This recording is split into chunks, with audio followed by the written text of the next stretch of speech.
My name is MarQuell Woods, and this is my story. Growing up as a foster child was not easy at all.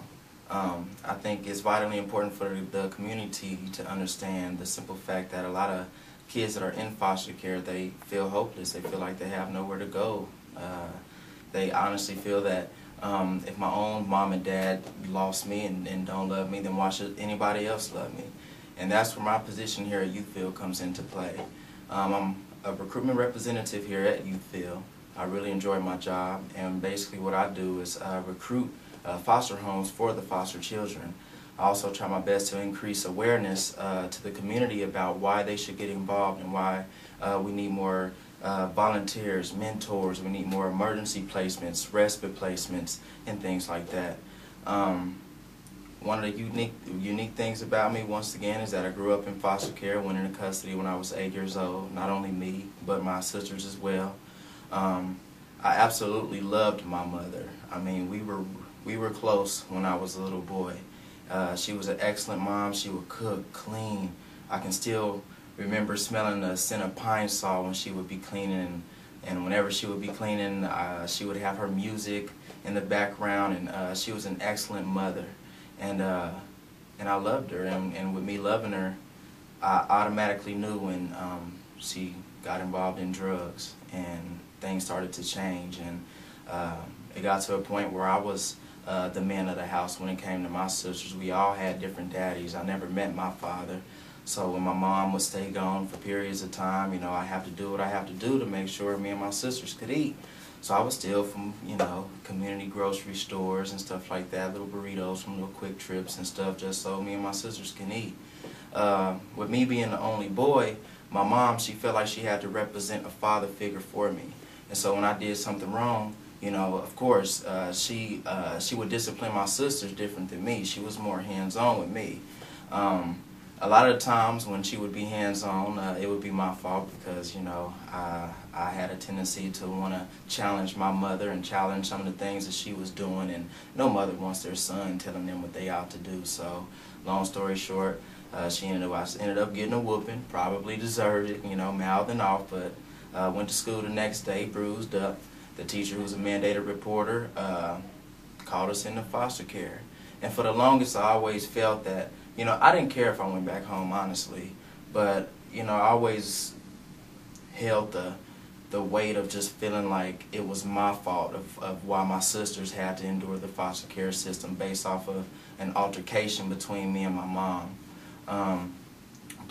While in foster care, I was split up from my sisters. My older sister, she was mentally handicapped, so her father ended up getting her, which was a blessing. My youngest sister, she was one of those therapeutic treatment level type of girls, and she experienced more foster homes than I did. But we were all separated. In fact, I was legally adopted at 16. By the time I was 17, I chose to move out. Didn't know where my mom was, didn't know my father, but I moved in with my uncle. He was very militant. He was on me about how I dress, how I wash clothes, how I do dishes the right way, how I make my bed the right way, how I iron. He was just on me. He pushed self-sufficiency, self-reliance, self-motivation. He pushed it on me, and I had to ride the city bus to school, and I was in track at the time. I was working. I would have to ride the city bus to school because he just believed in, man, if you want to make it in this world, you got to stand on your own 2 feet. I resided with him for about 8 or 9 months, and chose to leave. And through being with my uncle, I met somebody who for real changed my life, and he's still a mentor to me to this day. And he became part of my life. He was a realtor, and he just saw something in me that I didn't see in myself. If it wasn't for my uncle and my mentor getting involved in my life, you know, they didn't have to get involved in my life, but the simple fact that they did, it absolutely changed my life. If it wasn't for them, I wouldn't be sitting before you guys today telling my story. So I'm glad I got the opportunity to tell my story. But back to my mentor, when I was in track, he would support me in track and field. Whenever I would, whenever I'll be trying to pull myself up a hump or a cliff of life or anything like that. He would just give me a nudge and get me right on over. When I had my first putt-putt car, you know, he showed me how to change the oils, you know, showed me a lot of car type of stuff. And by the time I was 18, I had my own house completely furnished, boom. By the time I was 20, my little sister, like I said, she was a therapeutic treatment level girl. The opportunity came to where I got the opportunity to keep her and get custody of her, and she lived with me for about a year.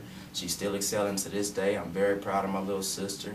To this day, I'm actually proud of my mother because we did have a pretty bad relationship for a long time, but now that I have my own family and I have children, she's definitely been a blessing to my life.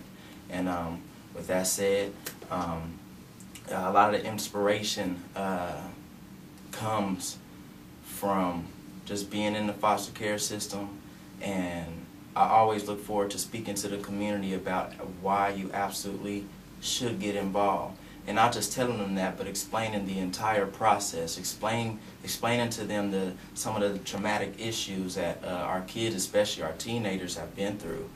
I urge them just to keep in mind, see foster care from a foster child's point of view.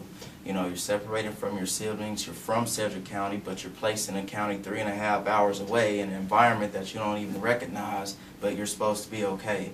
I honestly feel that workers, foster parents, our community, we can, the simple fact that we support foster kids and just listen to them is more therapeutic than anything that we could ever do for the child.